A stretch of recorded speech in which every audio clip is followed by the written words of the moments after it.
Hey, Sunny, how's it going?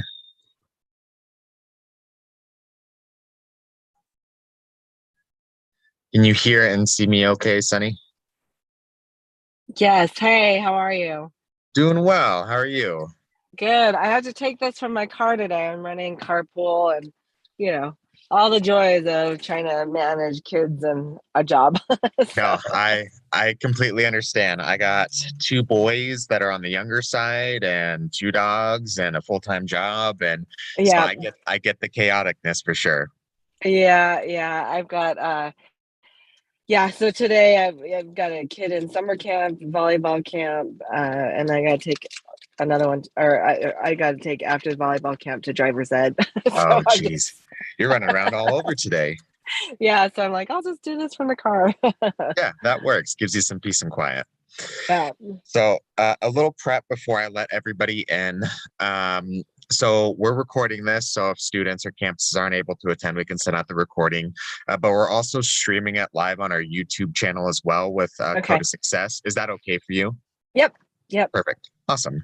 And then, so how it'll work is I'll let everybody in a minute, and then I'll give it about another 2 minutes just for kind of people to hop on if there's any stragglers, and then I'll introduce you and then I'll Okay. let you just kind of take it away.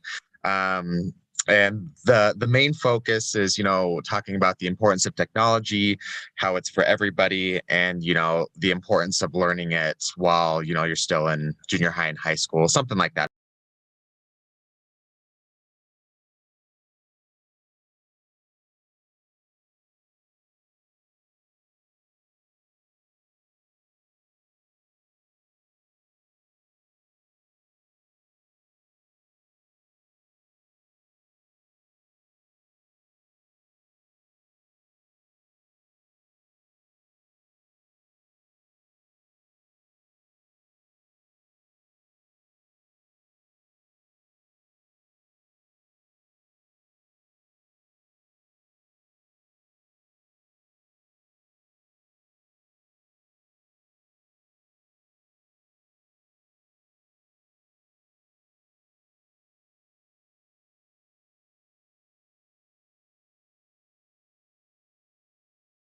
as you are hopping on and making sure your audio works, we're just going to give it about another minute just to let any stragglers kind of make it onto the call. And with that, please make sure during the virtual speaker and this whole meeting that you have your mics off and also have your videos off as well. Just because we want to make it efficient, we want to facilitate the virtual guest speaker in a timely manner. I will be asking if you have any questions for the virtual guest speaker to post it in the chat. And we are recording this as well and streaming it on our Code to Success YouTube channel. So if you want access to the virtual speaker after this, we can make that happen. So we'll give it about 1 more minute, and then I will introduce our virtual guest speaker and we will get started.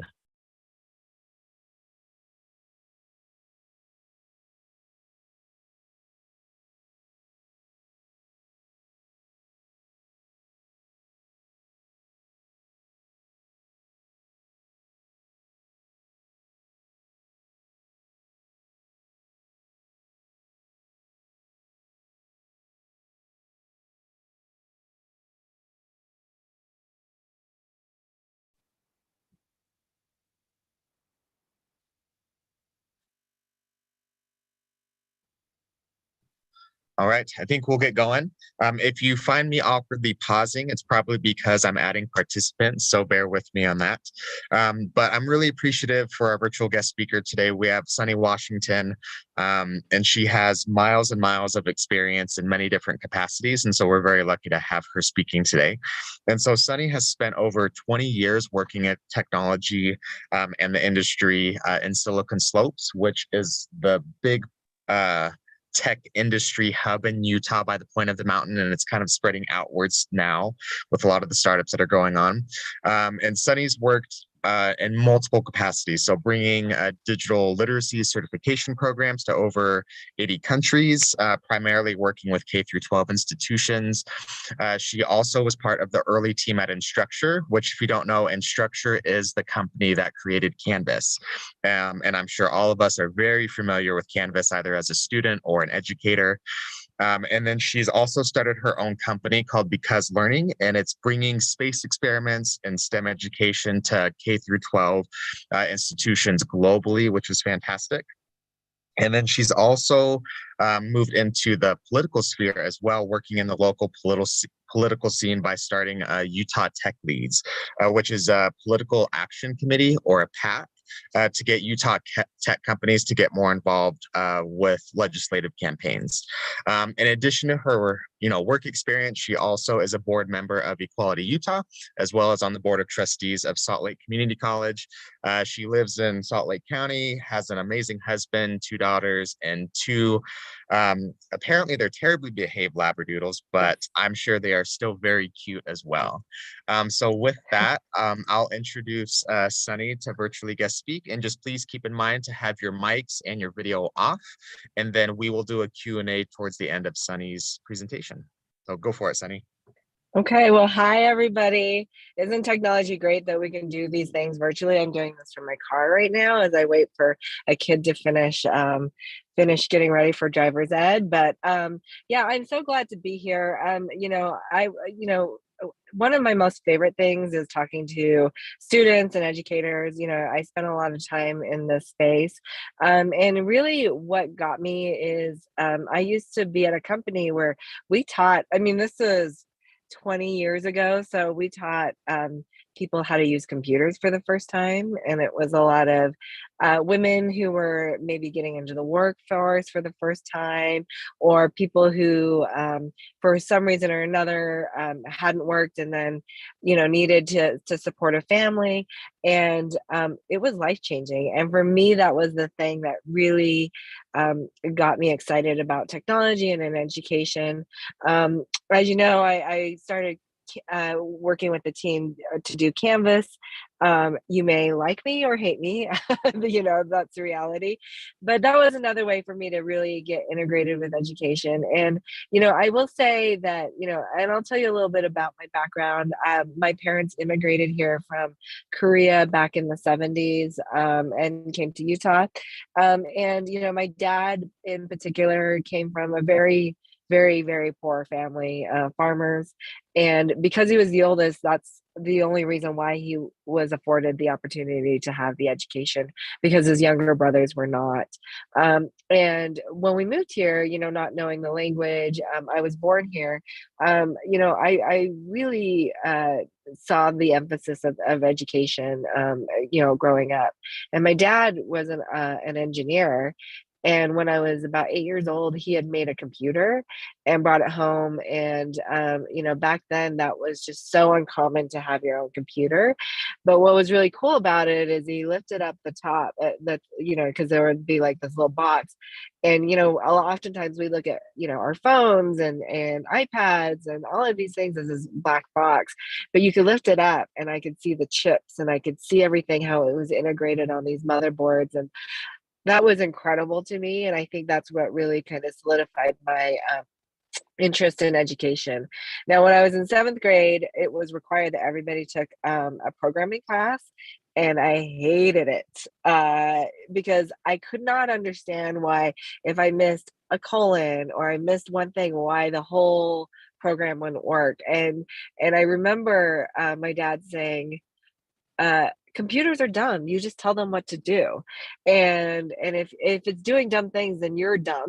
So I remember that because I just was like, I don't know if programming is for me. But lo and behold, throughout my career, I have found myself again and again working with technology companies. And I think that's the thing that's important for me to stress for you guys, is that even if you don't have a passion to program the ones and zeros and take programming, there's so many opportunities in technology companies today, from customer success to accounting to events and marketing to business development, that companies are dying for that talent. So you don't necessarily have to be a techie or know how to program, because that's not what I ended up doing. I ended up going to school in sociology, or business and sociology, and I loved it because it was about learning about people. And where I have really taken my passion is, how do we use technology to build better communities, build better education, and make the world better, and not technology for just technology's sake, but how do we actually make it better? And so, I'll tell you that if I had known, I don't know if I knew what I was going to be in high school or junior high. I think, I thought maybe I'd be a lawyer, or maybe I just wasn't sure. And that's okay. You don't have to figure that out. But one of the really important things I think to remember is that you become well-rounded in your skills. That means like working in teams. That means having the ability to communicate, and not just like um, just writing things. Like, how do you write an email? How do you communicate? How do you discuss hard things? Those skills are incredibly important, and that's what tech companies are looking for, is people who are well-rounded, who can float from team to team, who can work well among groups. Now, lately what I've been working on is Utah Tech Leads, and this is really a passion project. And I have gone throughout my career trying to be like, oh, I got to build my career. I got to do this. I got to do that. I have to have this title or this kind of salary. And as I've gotten older, that has become less and less important. And I care about making an impact, or doing something that's meaningful in my community, and working especially a lot more locally, working with my local community. But one of the things that I have noted is that kids have incredible potential to make a huge difference in society. And it's because I think you're just not jaded by the things that we see as adults sometimes, or you're not held down maybe as by some of the financial obligations, or responsibilities, and I think that when you think about what your career is going to look like, just know that it's important to just be, what are you passionate about? What do you like to do? and what does success look like to you? Because it's not always money or financial. It can be rewarding just to see like your work put in action, or people using your application that you've built, or seeing a marketing campaign that you put out there and people responding really well to it. I think that's more important, and that's something I wish I would have learned a little bit younger in my career, or even when I was in junior high or high school, that you don't have to pick that path and it be forever. One of the things that I remember when I would recruit people to come and work at my very risky startup, we had a little bit of money, product was still improving, we didn't have like a ton of revenue. These men and women that would come and interview, they would say, "Well, what if this fails?" And I'd say, "Well, worst case scenario, we all get new jobs." And they're like, "Oh yeah, the worst case scenario is actually not that bad." And since then, they've come and they've gone and they've worked different careers, and it always works out. So I think it's like seeing that has allowed me to take risks. You guys wouldn't believe that at one time, when I was at Instructure, that first year was incredibly risky. We didn't have a single customer. We didn't have any revenue. We were about to run out of money. And I remember thinking, I don't think this thing is going to fly. And then all of a sudden, it just, all the Utah schools came on. We had, all the higher education institutions that came on. All the K through 12 institutions came on, and that was a $17 million contract. And that dramatically changed the trajectory of the company. But, it's one of those things, like if I didn't take the risk, then I wouldn't have known what I could have benefited from it. And that was an extremely rewarding experience. And I've had bad experiences where startups have failed, and that's okay too, because you just you go and get a new job or you try something new. So I think that's kind of the biggest thing I'd want to leave with you, is that, making sure that you don't feel like you have to lock yourself into anything, expose yourself to a lot of things, and then certainly take the risk, when you want to. Because for me, the biggest thing I never wanted to do was regret not taking an opportunity. I felt like there had been times in my life where I should have done something and I didn't, because I felt like it was risky. And I regretted that. And I don't like that feeling of regret. So that's always driven me to do risky things in my career. And I'm very grateful, because each time, even if it succeeds or fails, there are great learning experiences. There are great people I've met. There's a lot of things I've learned, and I would do it again 100%. So that's a little bit about me. I'm happy to open it up for questions now. Great. So at this time, campuses and students, if you want to post any questions in the chat that you'd love to get Sunny's input on, that would be great. And while we're waiting for questions to be accumulated, Sunny, I have a question for you to start. Yep. So, based on your experience and what you currently see, in Utah or even nationally with technology, what's the biggest challenge, with either technology or that companies are facing or anything like that? What's the challenge in technology today? Well, it's really to the point now where all companies are using, whether or not they are a technology company or they're using technology to build their businesses. And I think right now, some of the biggest risks are some of the unintended consequences that come from that. So, for example, social media is a great thing.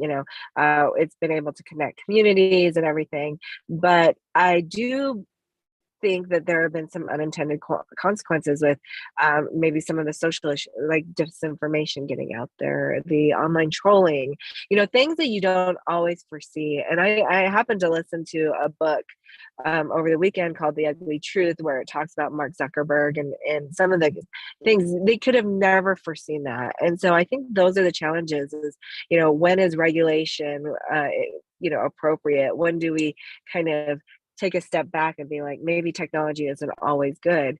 There's a lot of great things for it, but it also can do a lot of damage in society.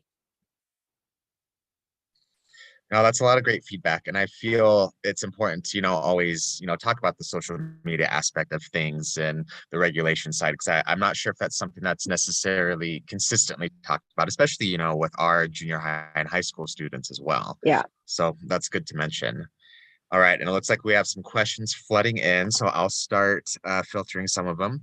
Have you ever taken a risk, and did you end up regretting it, or did it end up not working out as far as your career and expertise? Yeah, of course.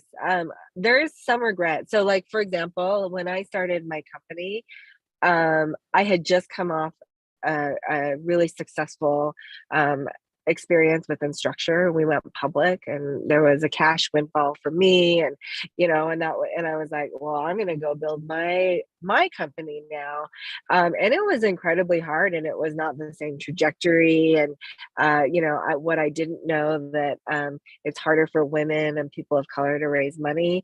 All these things that I was not aware of. And so there are times when I have regretted a moment or regretted a part of the risk that I took. At the same time, you have to look at things like a journey. And so you have to really think of like, did I regret the journey? And absolutely not. But there are things I would have done better. So that to me is okay as long as I don't regret the journey. For sure. And I think those, moments where you could have done better are always good opportunities for growth and for learning. And you can just use that to better yourself or whatever your adventure is moving forward. Right. Right. Exactly. Nice. So we got some more questions here. How did COVID-19 affect your work and the industry and your job?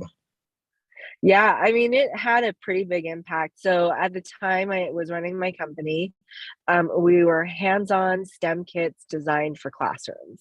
So as you can imagine, when COVID happened, it got really, really quiet, because now teachers were worried about how do I do anything online. That was not the time for me to be calling them and saying, hey, can you buy our stuff? Or so we just tried to support our classrooms as much as possible. But at that time, when we looked at the business and we weren't sure what the trajectory of the company was, we weren't even sure how long we were going to be, dealing with kids being remote, things like that. So we actually decided to sell the company. So we sold that, and COVID led us there, and that was a great decision at the time because I don't think that by that time I kind of wanted to do something else, and there was someone that was interested in buying it. So yeah, it did affect us, but in the end, it worked out really well for us as well. Yeah, it's interesting how COVID kind of has various impacts, whether they're positive Yep. or negative or anything like that. So it sounds like that experience is a little bit of both. Yep. Yep. Exactly. All right, moving to more questions. What are your favorite files to program? So I'm not a programmer, so but I will tell you some of the most interesting tools to me are the low code or the no code tools. So think of it like like an editor, like like in Canvas, there's that WYSIWYG editor. When you can make it so easy so people can manipulate and or build a website without actually having to know how to code, I think that's really fascinating. I'm really fascinated by Canva as a tool because marketing teams can build really great looking marketing materials without having to be designers. So and I would say like really the reality is um, if you're by the time that you guys may be working, there may be a new language that comes out there. Like right now, Python is very popular, right? But before that, it could have been something else. So I think don't focus so much on the language being your success, but more that you're understanding this underlying skills and the logic and all of that, and then being open to learning new languages because that's always going to change, and so you have to evolve with it. For sure. And technology is always changing. And I feel like there's always kind of a hot language, every so Yes. often. That's kind of the thing to learn. And, our Code of Success program has learned that. And we've changed out our languages, every once in a while to kind of keep up with trends a little bit. Yeah. Yeah. All right. When you started in Structure, did you expect Canvas to become as ubiquitous as it is? Did you expect a large scale shift to online learning? No, no, not at all. So, I had worked with LMSs before, and so just to show you like how early I was at Instructure, there was a guy that he was a CTO of another company. He said, "Hey, I'd love for you to come meet a couple of people." And so I went in, and it looked like two BYU students. I mean, they had like backpacks on and everything. And they're like, they said to me, we're building an LMS, learning management system. And I said, okay, so but everybody has an LMS. And they're like, oh, ours is cool. And I was like, everybody says there's cool. Then I actually went in and looked at it and the type of technology that they had built, and it was because they had built it on a newer platform. um, I thought it was pretty revolutionary and I thought it was super exciting. And so I decided to take the risk and take the job with them. We did demos, but one of the biggest challenges, even if the technology was cool, the barrier for a school to either move stuff online or move from another system to their system was that barrier was very high. So we didn't sell anything for a whole year. And then what happened is our biggest competitor was a group called Blackboard. I don't know if you guys even know who they are, but they were the big players. They decided they had gobbled up competition after competition. So they were by WebCT or Angel Learning, all these other LMSs. And so these company or these schools had to actually change anyway. So they either had to adopt Blackboard or look at other options. And because they made that decision, a lot of this is just sheer luck. Um, it forced people to say, well, I'll compare Blackboard's system to Canvas. And when we could show a side by side comparison, I've never been in a situation where um, teachers would give standing ovations.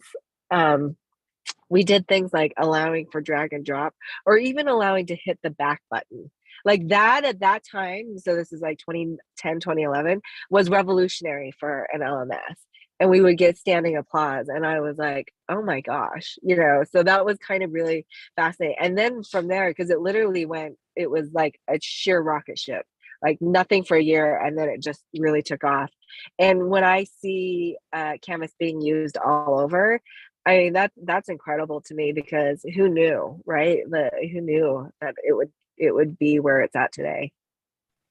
For sure. And just, from my personal experience, I feel like I used Canvas in my undergrad. I used it in my master's. My wife and mother-in-law are both teachers. And so hearing just like how Canvas has really integrated itself to anything educationally related is just, it's crazy. And it's funny to me because I feel like Canvas, in my mind, has been around for decades, like just because of how much it's used and how well it's Yeah. used. And so it's crazy to think it's, 2010, 2011-ish is really when it took off on that peak. Yeah. And I mean, had Blackboard not made that decision to end of life their competitor products that they had acquired, I don't think Canvas would be where it's at. So I mean, it was just a lot of it is just luck and timing. Yeah, for sure. Interesting. Nice. We'll move on to a few more questions. What is your favorite operating system? Mac, Windows, Linux? I'm a Mac person. I have fully subscribed to the Apple ecosystem, and I like it because of the efficiencies. I don't think it really matters. I think people should use what they're most comfortable in. Like, for example, if I had an accountant that was using like Mac or Apple the numbers instead of Excel, I would probably question that decision because it's not as good. But for me, I subscribe to the ecosystem. I love about this whole concept that of ubiquitous computing. So being able to go to your iPad and your phone and your computer and continue that work. I mean, the fact that I think about at one point where shared like Google Docs. Like the version that Microsoft had was SharePoint, and you had to, if you wanted to work on a document with a colleague, you either had to email it to them and they would have to version it and then send it back to you, or you could use something like SharePoint and check it out, and then you'd have to check it back in and they could check it out. I mean, that when I think about what we had to go through to collaborate on documents, and now that we can all be working either asynchronously or synchronously on a Google Doc, I think that's incredible. So I think that's I mean, look how efficient we can be now. For sure. And I feel like, especially since COVID, efficiency and collaboration is even more Yeah. so in the online space. Yeah. What are your thoughts on, cybersecurity and where cybersecurity is headed? And is it important for students to learn about cybersecurity? I think cybersecurity is hugely important. I don't think people, there's this own personal security, right? And knowing that all your information can be online, sought, sold, replicated so quickly, and we as humans cannot honestly keep up with it. So I think that companies have a huge responsibility because we take people's data. We're putting in our information, our birth dates, even things like liking pages or photos. All of that data belongs to us, and I think we've become a little lax in that. And I think that's why we have some of the problems that we do with social media, is because people have taken advantage of that. So I think it's hugely important. I think that uh, not only from, if you have a company, you need to do it, but your own personal security and understanding what the risks are, is great. When I started doing this political work, I wanted to make sure I could scrub as much personal information off the website, after my site. And, I mean, every day I'm getting 85 of your records have been removed from these sites every day. So, I mean, it's just, and I have to pay for some sort of bot to, go and, do this for me automatically. That's kind of scary. So I think it's very, very important. Yeah, and I know, for the state, I know that Hill Air Force Base, is hiring cybersecurity like crazy. And a lot of tech companies are looking for Yeah. those in cybersecurity to really help protect people's, data and privacy, and do any preventative measures that way. So I appreciate your Yeah. insight on that. Yeah. All right, so we're going to take a couple more questions just because I want to be cognizant of time. So I apologize to those who have submitted questions. They're all great, and thank you for participating. We're just going to do a couple more though. So one is, how did the idea for Canvas come about from, what you've seen and working with those two individuals that were, Yeah. saying they had the greatest LMS? Yeah. So the two, so Canvas came out of an engineering business class that was taught at BYU by Josh Coates. And Josh is a serial entrepreneur here in the state. And he was teaching this class, and part of the assignment was to build a business. So the two co-founders, Brian Whitmer and Devlin Daly, got teamed up, and they had this idea. I can't remember where they heard this, but it was, what is the worst piece of software you're using? And there's probably a business opportunity in there. And at that time, it was Blackboard. They hated it as students. So they decided that their business opportunity was going to be building an LMS, and they did that for their assignment. Josh thought it was really compelling when he saw their deck. And he said, I want you to go and talk to a bunch of schools and just, what basically they called it their product validation tour, where they met with educators, they met with administration, they met with students, and they literally built Canvas in a PowerPoint deck. And it was click by click was each new slide. So the deck was like, I don't know, it was like over 300 slides. And then they went back and said, when they started getting towards the end of the tour, it was like, I think they visited 18 schools. There weren't very many changes that were being made. So they were like, I think we got something. So Josh wrote them their first check. It was $50,000 to go and start this company. And they worked on it for probably about a year before I joined. And at that time, they had just raised $1 million seed round to try and make this fly. Um, and I said earlier that it for the first year we didn't have any sales. There was nothing. There just wasn't. We were pretty new.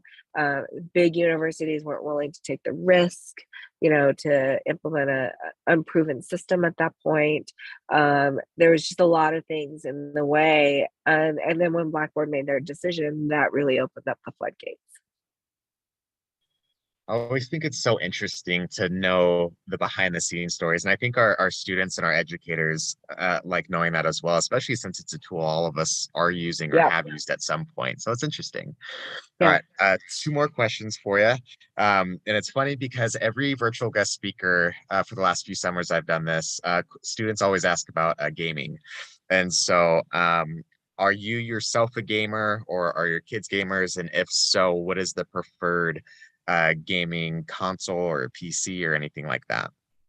Yeah, I am not a gamer. I mean, literally, I told you about my dad bringing my first computer, and we did Microsoft Paint and Pong and Bricks were the games that I played. So I'm not a much of a gamer. I know my daughter was like hugely into Minecraft and used the Xbox for that. So she spent a lot of time on that, and then Fortnite and some of these other ones. Personally, I'm not much of a gamer. I wish I was. I actually think that gaming technology is super interesting, and I think there's really fun opportunities for kids to get involved, and really there's so many different platforms on how you can build your own games. So I think it's super compelling, but I think I'm too old and boring at this point. Well, you have a lot of things going on, especially your two kids and everything that Yeah. you're doing, professionally. But I'm sure a lot of our students and even some educators are cheering behind their screens about Minecraft being mentioned in Mhm. Fortnite, because I Yeah. know those are Yeah. very popular games. Yeah. All right. And so we'll end on one final note. And again, thank you all to those who submitted questions in the chat. I'm sorry we couldn't get to all of them, but we will have, future opportunities with other guest speakers. And if you would like to connect or ask Sunny any questions, you can always connect with me, and then I could be that connection for you. Yeah. So Sunny, if we could end this on one note, what would you say to our Code to Success students, junior high and high school kiddos, as far as like parting words or going into the field of technology or anything like that, that would, you know, impact them, a final kind of goodbye statement, so to speak? Yeah. Number one, I think you should do it and don't be intimidated, because you don't have to know everything. And I think that just by being curious and doing things like Code to Success to just, learn new things is incredibly powerful. And I will tell you that tech companies are dying for young talent. And how you get there, it may not be through a 4-year college degree. It may be like a boot camp or some. That's okay. But I think you should do it, and I think you should embrace it, and I think you should always maintain that curiosity and learn new things. But also, be willing to be humble and learn, and also think about those other skills like communication, writing skills, working in teams. I think that is really the recipe for success. Nice. Well, thank you so much. That was a very well-rounded answer. And I love this kind of step-by-step numbers too. I think that's easy and very palatable. Well, thank you so much, Sunny, for your time. I really appreciate you. Thank you so much to the students and educators on the call today. And again, I am recording this, and I will be sending out the recording to all students and our facilitators and mentors afterwards. But again, thank you so much, Sunny. We appreciate your time and everything that you're doing, within the community, and even, nationally and globally with all the ventures you've been involved in. And we hope you have a great rest of the day. And I'm sure, you'll stay in contact with Code to Success moving Yeah. forward. Yes, thanks so much, everyone. Yep. Thanks, everybody. Have a good rest of the day.